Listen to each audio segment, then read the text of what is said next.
받아주신 하나님의 말씀은 요께서 5장 1절로 27절 전체 내용을 봐야 되는데 17절, 18절까지만 제가 봉독해 드립니다. 요께서 5장 17절로 18절입니다. 볼지어다 하나님께 징계받는 자에게는 복이 있나니 그런즉 너는 전능자의 징계를 없인 여기지 말지니라. 하나님은 아프게 하시다가 싸매시며 상하게 하시다가 그의 손으로 고치시나니 6가지 환난에서 너를 구원하시며 7가지 환난이라도 그 재앙이 내게 미치지 않게 하시며.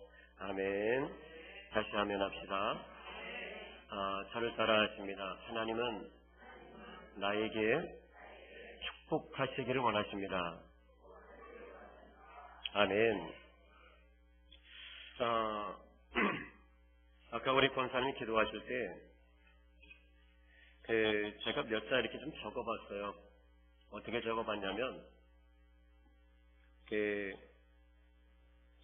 하나님이 나에게 요구하시는 게 무엇인가를 몇 가지 적어봤는데 한번 들어보시죠.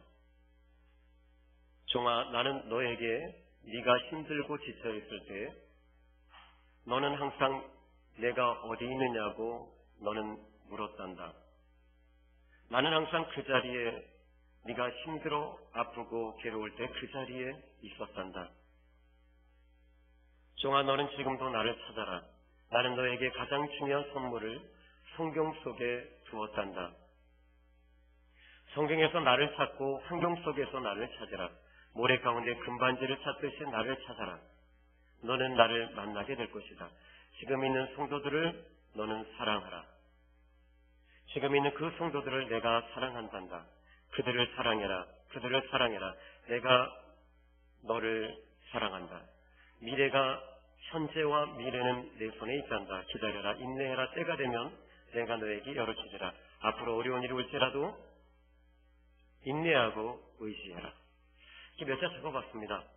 하늘의 시인 송명희님의 하나님께 드리는 편지도 보면 그는 이렇게 몇 자 이야기를 합니다. 원망이 있을 때 감사하게 하소서, 슬픔이 있을 때 기뻐하게 하소서, 괴로울 때 소망을 바라보게 하소서, 의심이 있을 때 믿음을 주시옵소서, 줄이고 목마를 때 만족하게 해주세요, 피곤에 쌓일 때 일으켜주세요, 벗고 있을 때 의의 옷을 입혀주세요, 무슨 일을 당하든지 항상 기도하기 원합니다. 라고 송명희 시인이 썼습니다.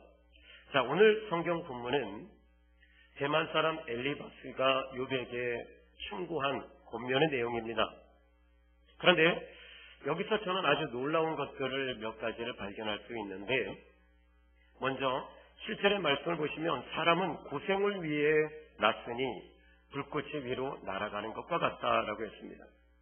엘리바스는 왜 이런 고난이 지금 오는가라고 하는 이 질문을 던지고 있는데, 2절에 보시면 여러분 이 엘리바스는 이렇게 말합니다. 사람은 고생을 위해서 태어났다라고 말하고, 마치 불꽃이 위로 날아가듯이, 불꽃은 항상 위를 향해서 날아갑니다. 밑으로 내려가는 적은 없습니다. 마치 불꽃이 위로 날아가듯이 사람은 고난을 위해, 고생을 위해서 태어났다라고 엘리바스가 이야기를 합니다. 그러면 엘리바스는 왜 이런 고난이 올까요? 라고 하는 질문을 던지는 것이죠. 저는 여기서 엘리바스가 지금 고백하고 있는 내용을 통해서 왜 고난이 올까? 여러 가지 연역법적으로 우리가 접근할 수도 있습니다만 그럴 필요가 없어요. 왜냐하면 성경에서 엘리바스는 왜 이런 고생이 왔을까라고 하는 질문과 함께 답을 달아주고 있거든요. 먼저 2절의 말씀을 보시면 이렇게 말합니다. 분노가 미련한 자를 죽이고 시기가 어리석은 자를 멸하느니라. 3절에 내가 미련한 자가 뿌리 내리는 것을 보고 그의 집을 당장에 저주하였느니라. 이렇게 말합니다. 그러면 엘리바스는 왜 이런 고난이 오는가? 라고 했을 때 단어적으로 보니까 미련하고 어리석기 때문에 고난이 온다는 것입니다. 자, 미련하고 어리석기 때문에 고난이 온다. 그러면 12절로 13절의 말씀을 보시면 하나님은 교활한 자의 계교를 꺾으시고 지혜로운 자가 자기 계략에 빠지게 하시고 간교한 자의 계략, 이렇게 이야기를 합니다. 한마디로 이러한 고생과 고난과 환난과 힘든 일들이 찾아오는 이유는 미련하기 때문이고 어리석기 때문인데, 자기 교만으로 자기 방법대로 움직이고 자기 생각대로 움직이기 때문에 하나님께서는 하나님을 바라보고 하나님을 의지하라고 자꾸 고난을 주신다라는 것입니다. 여러분이 어떤 문제가 올 때 하나님을 바라보고 하나님을 의지하고 갈 때 하나님께서는 기뻐하시며 여러분에게 도움을 주시리라고 저는 믿어요. 그러면 17절의 말씀 볼까요? 17절에 엘리바스는 또 고백합니다. 볼지어다 하나님께 징계받는 자는 복이 있다. 그런즉 너는 전능자의 징계를 업신여기지 말라. 자, 하나님께서 왜 징계하실까요? 버릴 것이 있기 때문에 하나님께서 징계하시는데, 그 버릴 것이 무엇이냐? 2절의 말씀, 3절의 말씀 보니까, 그리고 12절, 13절 말씀을 보니까 미련하고 어리석고 또 자기 방법대로 자기 교만 때문에 이런 하나님께서 이런 고난을 주시고 고생을 주시면서 징계하고 계신다는 거예요. 이것이 지금 성경 본문 전체적인 내용에서 우리에게 이야기하고 있는 것이거든요. 그러면 여기에 볼지어다, 네가 이것을 정확하게 보라는 것입니다. 하나님이 왜 이런 징계를 주고 계시느냐라고 하는 것을 볼 수 있는 눈을 가지라는 것이죠. 볼지어다 하나님께 징계받는 자가 복이 있다. 너는 전능자의 징계를 가볍게 여기지 말고 다시 한번 생각해 보라는 것이죠. 그러므로 하나님의 자녀들은 자기 자신을 돌아보는 그런 영적인 안목을 키워야 되는 것입니다. 영성은 타인을 보는 것이 아니라 나를 볼 줄 아는 사람이 영성인이 되는 것입니다. 많은 사람들은 다른 사람을 봅니다. 남편을 봅니다. 아내를 봅니다. 그리고 아내는 남편을 자꾸 바꾸려고 드는 거예요. 그러면 남편 쪽에서는 지금 그게 바꿔집니까? 절대 안 바꿔지거든요. 여러분 한번 물어볼까요? 여러분의 남편들에게 물어봅니다. 남편들은 이 시간에 여러분의 아내의 부인 되시는 분의 혈액형을 아십니까? 우리 안수 집사님 아세요? O형. 안수 집사님은요? O형. 같은 O형이네요. 그러면 신 집사님은 혈액형이요? A형. 양 집사님은 B형. 근데 B형을 자꾸 A형으로 바꾸려고 하면 바꿔질까요? 안 바꿔지거든요. 그런데 우리는 자꾸 바꾸려고 든다는 것이죠. 내가 쓰기 좋게, 내가 편안하게. 여러분 여기에 이 마이크를 컵으로 만들려고 한다면 그 자체가 문제가 있는 거예요. 그럼 어떻게 해야 되죠? 남편을 있는 그대로 존중해 주는 거예요. 그렇다고 해서 술 마시는 거 존중해 주라는 얘기는 아닙니다. 담배 피는 거 존중해 주라는 얘기는 아닙니다. 그 사람의 성격, 그 사람의 성품, 가지고 태어난 성품과 성질이 있습니다. 그 성품까지 여러분이 바꾸려고 하면 여러분들은 낙심이 오고 좌절하게 되고 다툼이 오게 되고 원망이 오게 되고 또 그것 때문에 부부싸움을 하게 되고 상처를 입게 되는 것이거든요. 그러면 여러분 그게 놀랍게도 물로 포도주를 바꾸실 수 있는 분은 주님이십니다. 그때는 어떻게 하셔야 되냐면 주님 앞에 기도하세요. 그럼 주님께서 바꿔주시리라고 저는 믿어요. 단지 여러분들이 바꾸려고 하는 순간에 남편도 여러분을 바꾸려고 한다는 사실이죠. 서로 바꾸려고 하다 보니까 어떻게 돼요? 티격태격 다투게 되는 것이죠. 영성은 다른 사람을 보는 것이 아닙니다. 바로 나를 볼 줄 아는 사람이 영성이 되는 것이죠. 나를 보게 된 말씀을 통해서 나를 볼 줄 알아야 됩니다. 말씀을 통해서 말씀의 거울을 통해서 내 모습을 보고 내 모습을 바꿀 줄 아는 사람, 나를 바꾸어가는 사람, 변화되어지는 사람, 교회에 나온다는 것 자체가 바로 변화를 추구하는 것입니다. 그러나 하나님의 말씀을 통해 교회에 이제 여러분이 조금 나오시면 상처받은 분들은 치유가 일어나고 위로가 일어나고 양육이 일어나게 되는 것이죠.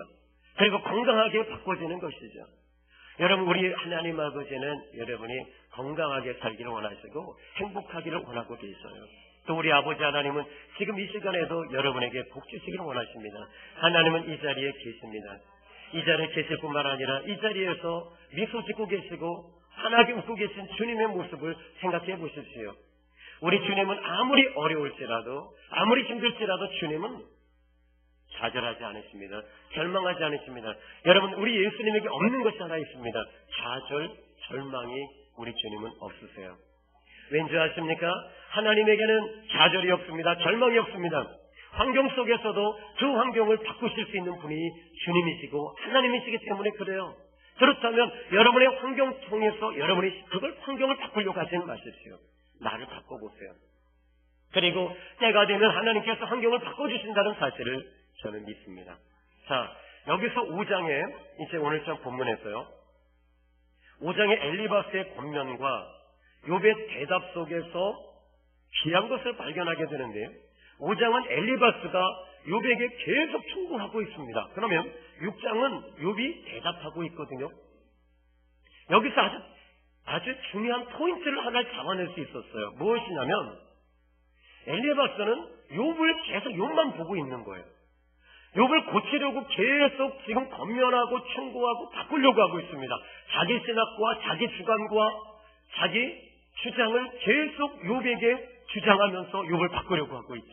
근데 욥의 대답 속에서 저는 또 아주 귀한 것을 발견하는데 무엇이냐면 욥은 자기 자신을 계속적으로 성찰하고 있다는 거예요. 가능성이 있는 사람이죠. 자기 자신을 계속 바라보고 자기 자신을 성찰하고 자기 자신을 생각하고 자기 자신을 지금 하나님 앞에 이끌어가고 있는 욥의 모습을 보게 되는 것입니다. 그런 가운데 욥기서 23장에 저는 놀라운 고백을 하죠. 하나님은 나의 가는 길을 하나님은 아십니다 라고 말합니다. 나의 가는 길을 나는 비록 모르지만 하나님은 나의 앞으로 갈 길을 내가 어떻게 됐고 내가 어떤 길로 가고 어떻게 되었 것이며 무엇을 할 것인지를 하나님은 알고 계십니다. 하나님을 철저하게 신뢰하고 있는 욥의 모습을 보죠. 그리고 그는 고백합니다. 나의 가는 길을 오직 하나님만이 아십니다. 사람이 아무리 어떤 경험, 어떤 지식, 어떤 그 경험을 가지고 온다 할지라도 오직 내 길은 하나님만이 아신다는 고백을 하고 있습니다. 그리고 그가 나를 단련하신 후에 그를 지금 단련하고 계셨다는 것이죠. 연단하고 계셨다는 것이죠. 하나님께서는 욥을 연단하고 계셨습니다. 왜 단련하셨을까요? 더 강해지라는 거지요. 여러분, 하나님이 여러분에게 연단하고 계시는 이유는 더 강해지라는 거예요. 어떻게요? 하나님 믿고 하나님 힘 의지하고 나가라는 것이죠. 여러분 더 강해지시기 바랍니다. 그런데 단련하신 후에는 내가 정금같이 나오리라 이렇게 말합니다. 지금은 비록 사람들에게 인정받지 못하고 사람들에게 버림받은 것 같고 비난받고 조롱당하고 아내가 떠나가고 자식이 죽고 질병이 오고 내가 완전히 망한 것 같을지라도 하나님께서 지금 나를 정금 만들어 가고 계시는 거야. 하나님이 나를 지금 순금 만들어 가고 계시는 거야. 하나님이 나를 버리시지 않기 위해서 이렇게 준비하고 계시는 거야. 이게 바로 욥의 모습이었던 것이죠. 여러분이 지금 어려운 일들이 많이 있을 거예요. 김상희 집사님의 간증집을 잠시 봤는데 그분이 어린아이를 낳고 그리고 어느 날 찾아온 우울증, 그 우울증으로 항상 죽음이 자기와는 가까웠었다고 이야기를 합니다. 그리고 아이들을 키우면서 자꾸 나락에 떨어지는 거예요. 좌절하게 되고 절망하게 되는 거예요.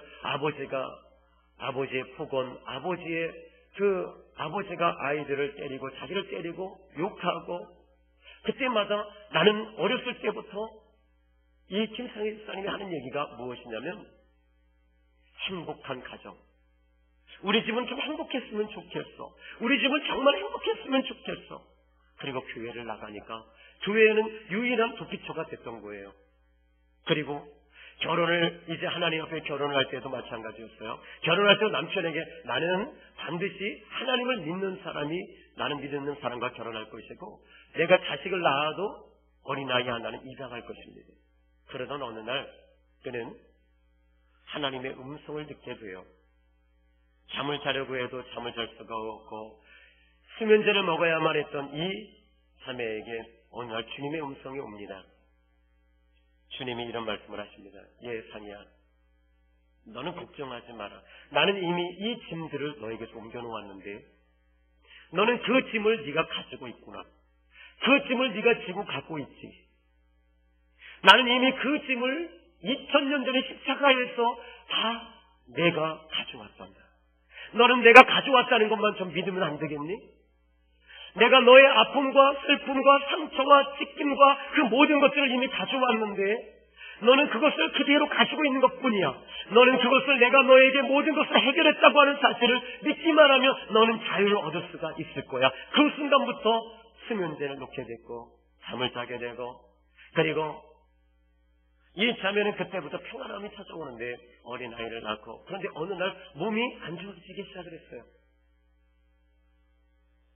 몸이 망가지기 시작을 하고 결핵이 오고, 그리고 급성 간염에, 그리고 여러 가지 질병이 왔을 때 이제는 이 다른 사람의 피를 수혈해야 될 이 입장까지 왔습니다.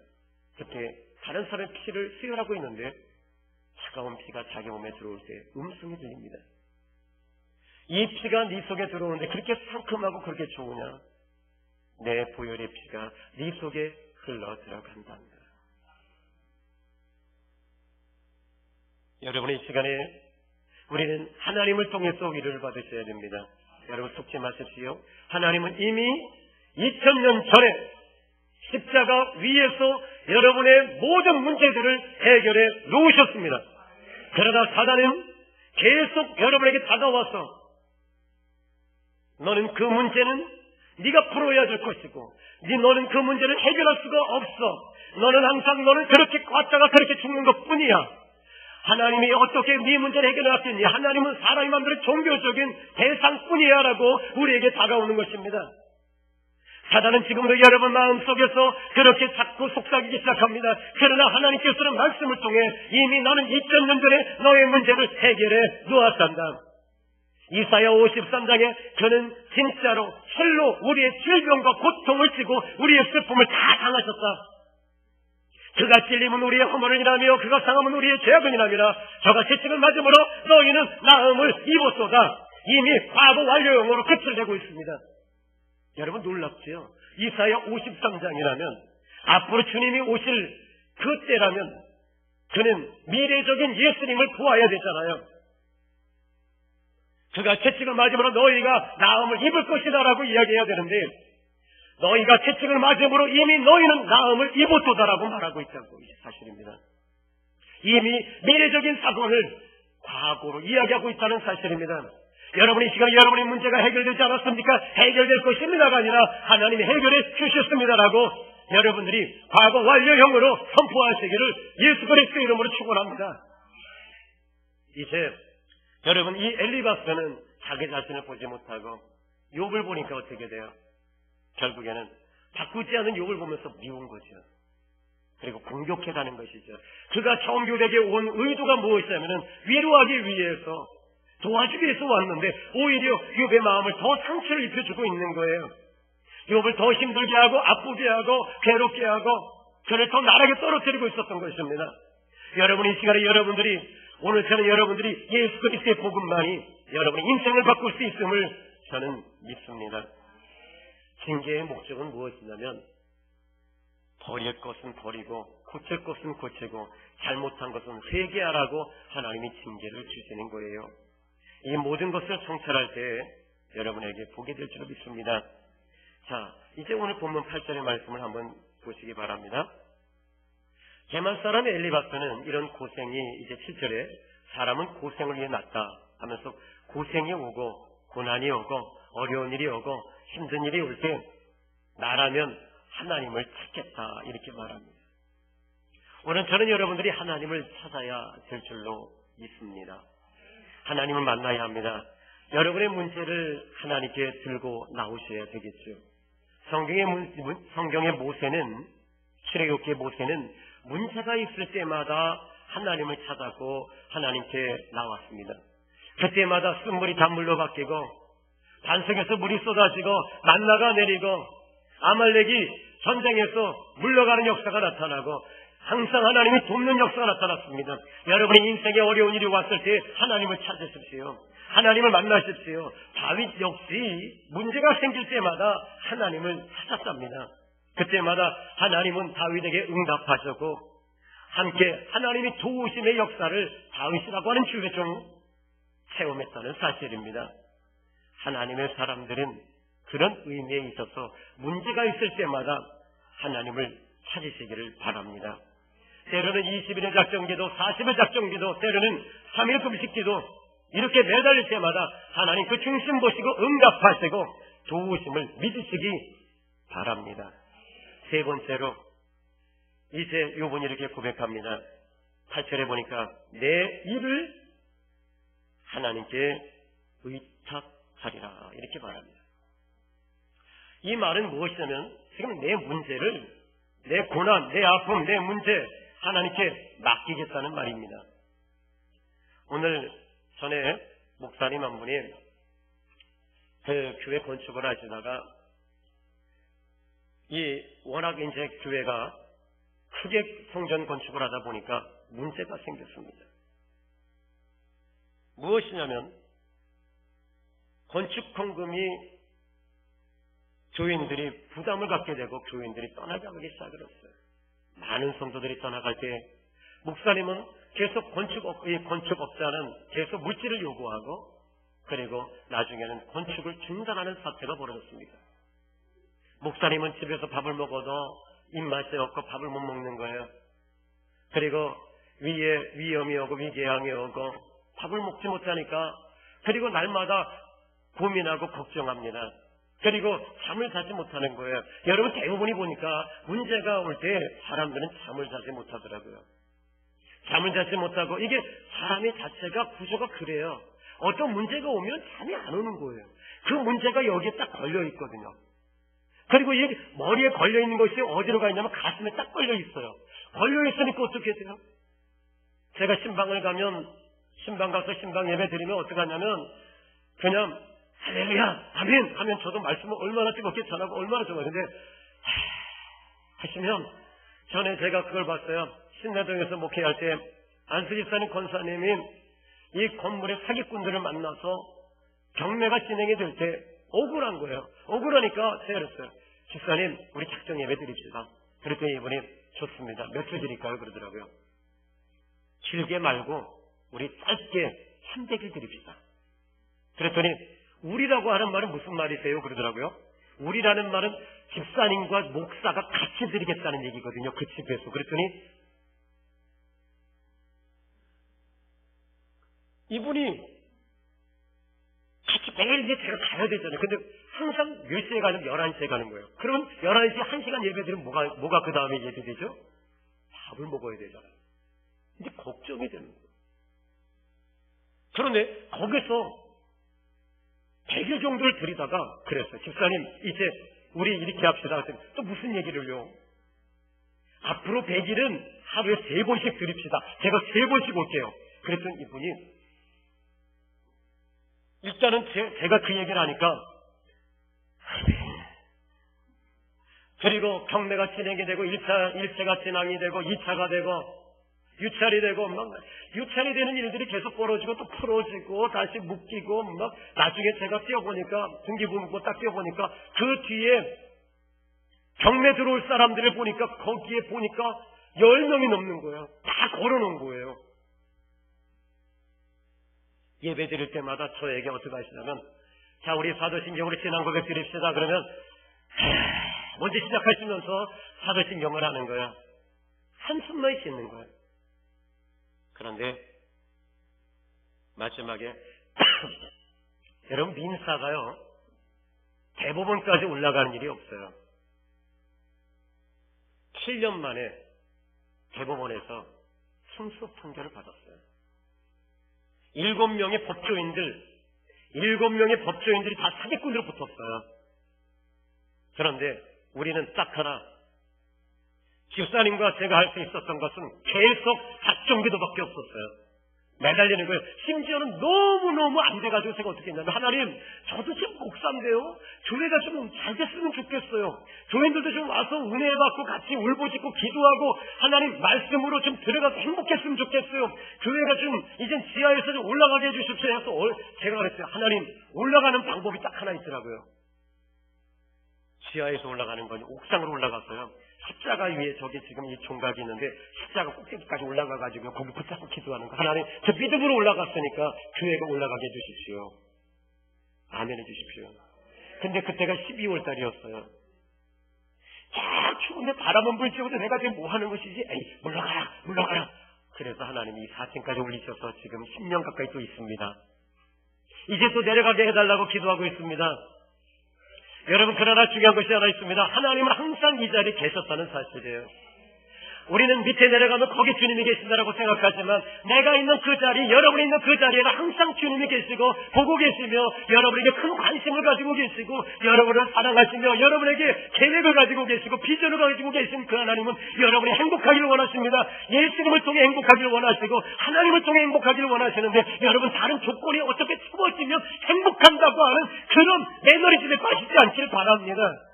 많은 사람들이 조건을 보지만 우리 주님은 조건을 보신 것이 아니라 십자가 위에서 하나님을 부르고 계셨던 거예요.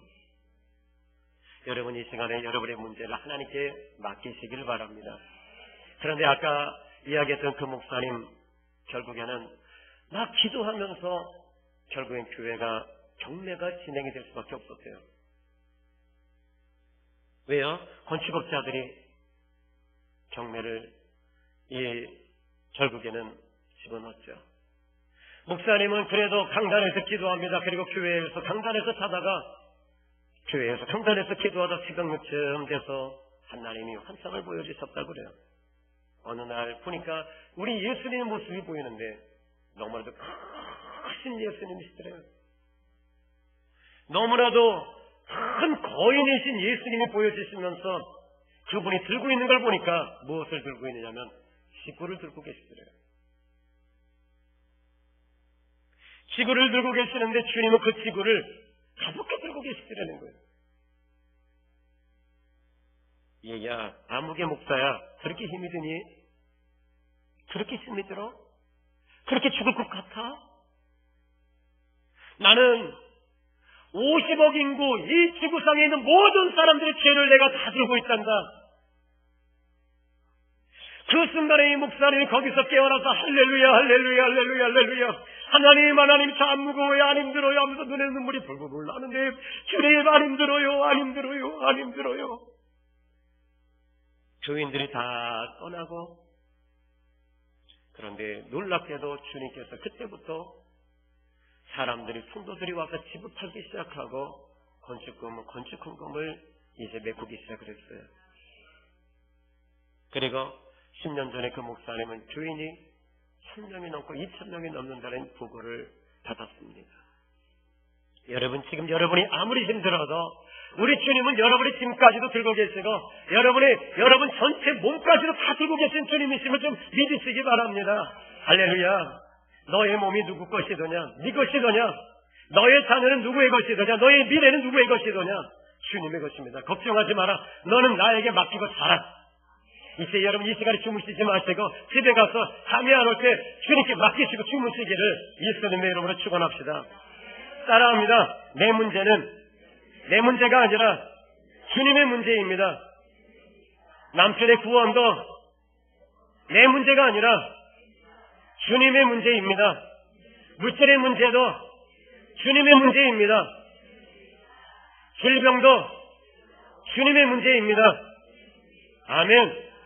그 대신 어떻게 해야 될까요? 하나님을 찾고 기도하시길 바랍니다. 문제는 내려놓고 기도하시길 바랍니다. 문제는 붙잡고 기도하지 마시고 문제를 좀 제발 내려놓고 여러분의 아픈 거 내려놓으시길 바랍니다.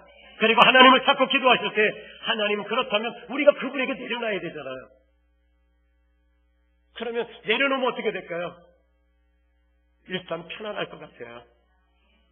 내려놓으면 그 내려놓아야 되는데 그 대상이 누구냐? 하나님이시다면 하나님이 도대체 어떤 분이신가에 대해서 대만 사람 엘리바스가 이렇게 말한답니다. 9절로 11절에 보니까 9절에 우리 하나님 이런 하나님이라고 말합니다. 하나님은 헤아릴 수 없이 큰 일을 행하신다라고 말합니다. 우리가 헤아릴 수 없을 만큼 하나님은 큰 일을 행하시는 하나님이시다라는 거예요. 다시 말하면 하나님은 크신 하나님이다라는 것입니다. 여러분의 문제보다 하나님은 더 크신 하나님이십니다. 믿어지면 아멘 합시다. 9절에 보니까 기이한 일을 셀 수 없이 행하시는 하나님이시다. 기적을 셀 수 없이 보내주시고 역사하시는 하나님이시다라고 이야기하는 거예요. 지난주에 3주 전에 권사님 한 분이 저에게 왔습니다.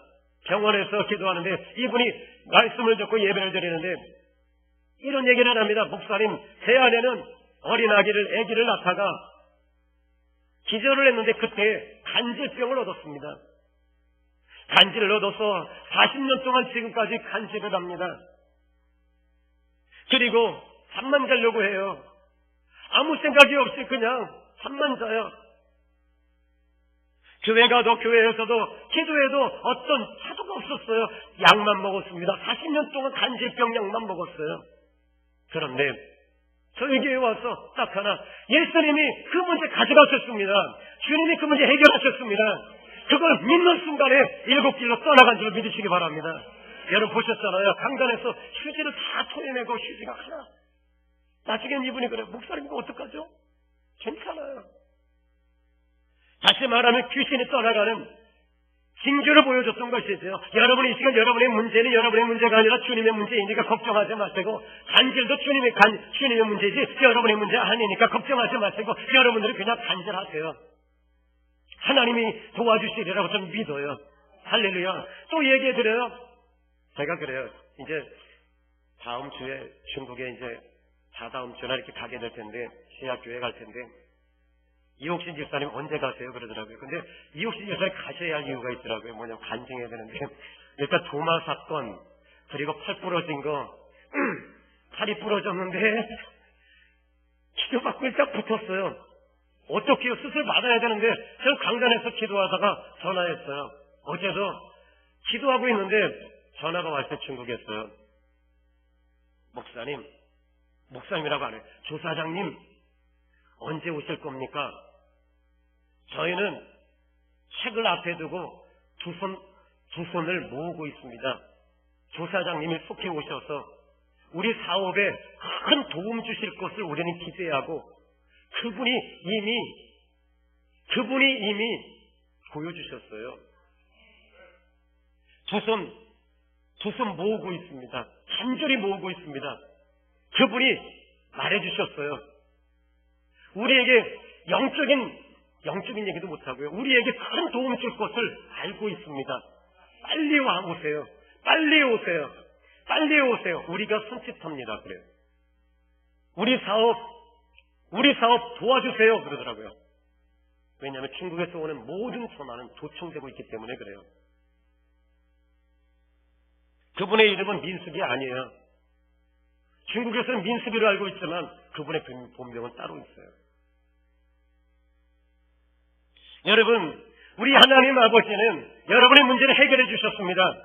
예수님을 통해서 해결해 주셨는데 다른 것을 통해서 도덕적이나 선행이나 공부나 이런 대학이나 이런 것, 철학이나 이런 것이 아니라 미래나 결혼이 여러분의 도피처가 아닙니다. 오직 피할 곳은 오직 예수 그리스도밖에 없어요. 예수 그리스도 앞에 나오시고 주님 앞에 여러분의 문제 가지고 나오셔서 주님 나 이래요.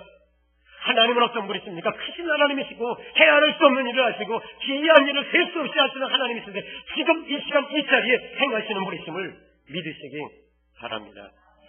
여기 10절에 보니까 피를 땅에 내리시고 물을 밭에 보내시며, 다시 말해 감옥에 두고 흉년이 들었어도 피를 보내주시고 물을 밭에 보내시는 하나님이시며, 11절에 우리 하나님 어떤 하나님이십니까? 낮은 자를 높이 들어주시는 하나님이시다. 여러분이 혹시 낮은 자입니까? 낮춰져 있습니까?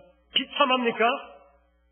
사는 게 아닙니까? 그렇다면 우리 하나님 앞에 여러분이 주님 앞에 내려놓으시고 주님, 하나님 앞에 잘하세요. 신앙과 믿음으로 주님 앞에 나오십시오. 있는 그대로 상처받은 그대로 나오시며 주님이 낮은 자를 높이 드시며, 11절에 또 말합니다. 애곡하는 자를 어떻게 하신다고요? 일으키신대요. 애곡하고 슬퍼서 곡하는 자, 이런 자를 하나님이 일으키시고 구원에 이르게 하신다라고 말하며 하나님이 이 사람들이 왜 애곡하고 아파하고 힘들까요? 12절에 보니까 이렇게 말합니다. 하나님은 교활한 자의 계교를 꺾으사 그들의 손이 성공하지 못하게 하신다. 지혜로운 자가 자기 계략에 빠지게 하시며 간교한 자의 계략에 무너뜨리시며 그들은 낮에도 어둠을 만들고 대낮에도 더듬기를 밤과 같지 않으니라.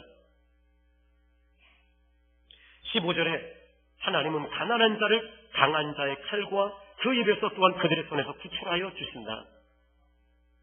민수기 선교사님이 공항에 가면서 그런 얘기를 하시더라고요. 목사님, 집회를 끝나고 숙소에서 잠을 자고 있는데 갑자기 막 목이 마르더래요. 막 원인도 모르는 그런 목마름이 계속 와서 그래서 물을 먹으려고 가게에 조그만 구멍가게로 막 찾아서 한참 가고 있는데 그리고 물을 사서 마시고 돌아오는데 이상하더라는 거예요. 들어가면 안 된다는 거예요. 들어가지 말라는 거예요. 그리고 이분이 들어가지 않고 밖에서 이렇게 서성거리고 있는데 그때 성령께서 하나님이 알려주시더래요. 여기를 떠나라라고 얘기를 하셨대요. 하나님, 여기에는 제 성경도 있고 옷도 있고 저는 제 반바지 아무것도 없습니다. 떠나라. 나를 믿고 떠나라. 설교집도 있고 지금까지 제가 10년 동안 중국에서 설교했던 신학생들을 가르쳤던 원고도 있고 책을 써야 할 것도 있는데 어떻게 합니까? 버리고 가라. 버리고 가라. 그런데 그가 가지고 나온 거는 여권과 비자를 갖고 나온 거예요. 근데 그때 권사님이 그러시더래요. 아니 선생님이라고 그러는데 선생님 여권은 물 사러 가는데 무슨 여권이 필요해요? 근데 이상하게 나 가져가야 돼 이거. 이상하게 가져가야 돼. 그리고 그 자리에 떴는데 그때 그 집주인 권사님이 그러더래요. 선생님이 이쪽으로 내려갈 때 공안원들이 이쪽으로 몰려 올라갔다는 거예요. 정확하게 1초 사이에 벌어진 일이에요. 아무것도 없이 그는 청도를 향해 길림성에서 청도를 향해서 갔고 그쪽을 향해서 가를 때 한 교회에 또 다른 선교사님이 전화했더니 빨리 오시라고 와서 지금 안 그래도 우리 민숙의 선교사님 위해서 집중적으로 기도하고 있는데 민숙의 선교사 살리자. 민숙의 선교사 살리자고 해서 선교사들이 다 모여서 8명이 모여서 집중적으로 기도했대요. 그 순간에 하나님이 구출해 주시는 역사가 나타났다는 것이죠.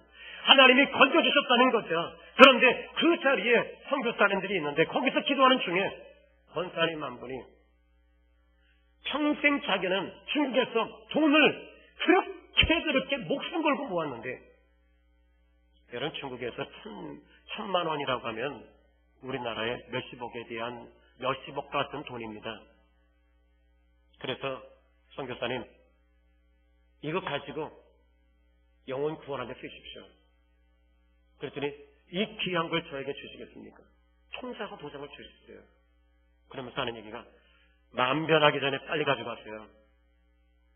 그거 가져가서 신학교를 지하 신학교를 세워서 300명의 목사님을 배출했다는 거예요. 성도 여러분, 하나님은 여기 오늘 말씀 통해서 보니까 구출하신다라고 말합니다. 그리고 16절에 따라합시다. 가난한 자가 희망이 있고 아멘. 여러분 이 시간에 여러분에게는 희망이 있어요. 왜? 하나님이 계시는 한, 하나님이 살아계시는 한 여러분에게는 희망이 있습니다. 예수님이 죽은 지 사흘 만에 살아계시고 살아계신 예수님이 우리에게 있는 한 여러분과 저에게는 희망이 있습니다. 비전이 있습니다. 하나님이 도와주시는 비전, 하나님이 역사하시는 그 희망이 있는 줄로 믿으시기 바랍니다. 세상이 끝난 것처럼 한숨 쉬지 마세요. 하나님 살아계시잖아요. 이것이 바로 우리의 공통분모가 돼야 되고 우리가 붙잡아야 할 성목이 돼야 될 것이고 우리가 붙들고 나가야 될 것임을 믿으시기 바랍니다. 할렐루야. 그렇다면 여기 보니까 17절에 볼지어다 하나님께 징계받는 자에게는 복이 있다. 징계받는 건 복이 있는 거예요. 왜? 잘못하는 거 빨리 버리라는 거죠. 그런즉 너는 전능자의 징계를 업신여기지 말라. 이런 징계 받으면 여러분 고치면 되는 거예요. 회개하면 되는 거예요. 회개하고 고치실 때 하나님 어떻게 하실까요? 18절 읽어봅시다. 시작. 아프게 하시다가 싸매시고 상하게 하시다 그의 손으로 고치시나니. 왜 아프게 하시죠? 잘못하니까. 그리고 싸매주신대요. 상하게 하시다가 그의 손으로 고쳐주신대요. 우리 하나님 앞에 나와서 하나님, 저 하나님밖에 없어요. 나 주님밖에 없어요. 나 예수님밖에 없어요 라고 할 때 하나님이 고쳐주시는 역사가 나타날 줄로 믿으시기 바랍니다. 19절에 보니까 6가지 환난에서 너를 구원하시고 7가지 환난이라도 그 재앙이 내게 미치지 않을 것이다. 여러분 여기서 6가지 환난이 뭘까요? 20절에 보니까 기근 때 첫 번째 죽음에서, 두 번째 전쟁 때 칼의 위협에서, 세 번째 21절에 혀의 채찍을 피하여 숨을 수 있고, 네 번째 이 혀의 채찍은요 사람의 말로 인해서 상처받는 것, 네 번째 멸망이 올 때 두려워하지 않을 것이고, 다섯 번째 멸망과 그리고 여섯 번째 기근을 비웃으며, 일곱 번째 들짐승을 두려워하지 말라. 이게 7가지 환난이에요. 그러면 여러분 7가지 환난이 오죠. 그런데 그 환난 속에서 우리 하나님은 7가지 축복으로 바꿔주셨는데 어떻게 바꿔주시는가를 본문을 통해 보니까 먼저 한번 볼까요? 23절에 돌이 너와 언약을 맺겠고, 돌이 너와 언약을 맺는다는 말이 뭐죠? 반석이 너와 언약을 맺는다고 말씀하십니다. 굳건한 반석이시니 그 위에 내가 서리라. 다시 말하면 돌이 너와 언약을 맺는 축복. 두 번째, 들짐승이 너와 화목하게 살 것이라. 너를 아프게 했던 사람들이 화목하게 하는 역사 나타날 것이란다. 두 번째. 세 번째, 네 장막의 평안함을 알고 장막의 평안함이 온대요. 네 번째, 우리를 살펴도 잃은 것이 없을 것이며, 아멘. 아무리 다 잃어버린 것 같은데 잃어버릴 게 없대요. 크게 아멘 하십시오. 25절에 보니까 다섯 번째, 네 자손이 많아질 것이며, 아멘 합시다. 여섯 번째, 네 후손이 땅에 풀과 같이 될 줄을 알아. 아멘. 후손이 잘 된다는 얘기예요. 일곱 번째, 따라합시다. 장수하다가 무덤에 이르리니. 마치 국식자는 제때에 들어 올린 것 같은 것 같은데, 여러분 장수하다가 무덤에 가는 거. 근데 장수하다 여러분이 이러고 장수하지 마시고요. 지금 여러분들이 이 영권 받아서 끝까지 기도하다가 주의 일하다가 장수하다가 하나님 나라에 다 가시기를 예수님의 이름으로 축원합니다. 이 대만 사람 엘리바스는 이걸 연구했던 거예요. 고난이 왜 왔는가를 보니까, 왜 하나님이 이런 고난을 주셨는가, 왜 7가지 환난이 왔는가, 7가지 축복을 주시기 위해서인데, 그래서 27절에 볼지어다 우리가 연구한 바가 이와 같으니라. 너는 들어봐라. 그러면 네가 알리라. 자, 사랑하는 성도 여러분, 여러분의 문제는 여러분의 문제가 아닙니다. 모세라고 하는 종 홍해 앞에서 홍해보다 더 크신 하나님을 바라보고 하나님을 믿었어요. 하나님이 이 홍해 어떻게 해주실 것을 믿었어요. 하나님을 믿었던 겁니다. 이 환경을 바꿔주실 것을 믿었고 하나님의 뜻이 있는 것을 모세는 알고 있었기에 홍해가 갈라졌던 거예요. 그렇습니다. 문제 해결받기 원하십니까? 그렇다면 당신의 문제보다 더 크신 하나님을 묵상하십시오. 여기에 9절에 헤아릴 수 없이 큰 일을 행하시고 기이한 일을 될 수 없이 행하시는 그 하나님을 믿으시고 나가시기를 주님의 이름으로 축원합니다. 기도합니다. 아버지, 오늘 우리 하나님은 크신 하나님이시고 지금 이 자리에 계시며 나를 바라봐라. 내가 너를 바라보고 있단다. 너는 내가 어디 있느냐고 항상 질문하지만 나는 네가 서 있는 그 자리, 네 마음판에 내가 항상 있기를 원한다. 그리고 나는 네 속에 있었단다. 너는 나를 찾지 않았지만 나는 너를 찾았고, 너는 나를 바라보지 않았지만 나는 너를 바라봤고, 너는 내게 부르짖지 않았어도 나는 너에게 응답을 주었고, 나는 너에게 신비한 비밀한 일들을 항상 너에게 보여주었음에도 불구하고 너는 보지 못하였단다. 그러나 이제 보아라. 보아라. 나는 크고 헤아릴 수 없는 일들을 셀 수 없이 많이 행하는 여호와라. 하늘이 하나님을 바라봅니다. 당신의 종들을 축복하시고 희한한 일들이 저들의 삶 속에 날마다 나타나게 하여 주시래. 하나님, 징계받는 자에게 복이 있는데 징계를 업신여기지 아니하며 돌아서며 하나님 잘못했다라고 하며 하나님 이 문제는 주님의 문제라고 다가오는 당신의 종들을 축복하여 주시옵소서.